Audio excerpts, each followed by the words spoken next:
Operation رد الفتنہ 3 کے تحت بلوچستان کے مختلف علاقوں میں دہشت گردوں کے خلاف سیکیورٹی فورسز کی کامیاب کارروائیاں جاری ہیں۔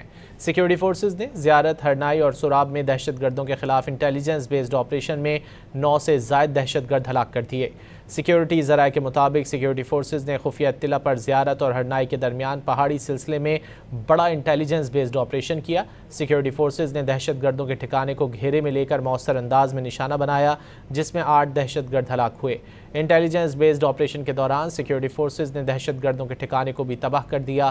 ادھر ضلع سوراب کے علاقے حاجی کا گاؤں میں کامیاب آپریشن کے دوران ایک دہشت گرد ہلاک ہوا۔ فورسز نے دشت کٹائی اور حاجیکا کے درمیان مؤثر ناکہ بندی قائم کی اور دہشت گردوں کی نقل و حرکت کا سراغ لگایا۔ ہلاک دہشت گردوں کے قبضے سے ایمونیشن، میگزین، دستی بم، واکی ٹاکی، موٹر سائیکل اور دیگر سامان برآمد کر لیا گیا۔ سیکیورٹی فورسز بلوچستان میں دہشت گردی کے مکمل خاتمے اور دیرپا امن کے قیام تک بلا تعطل اپنی کارروائیاں جاری رکھنے کے عزم پر قائم ہیں۔ وفاقی وزیر داخلہ محسن نقوی نے کامیاب کارروائی پر سیکیورٹی فورسز کی زبردست ستائش کی۔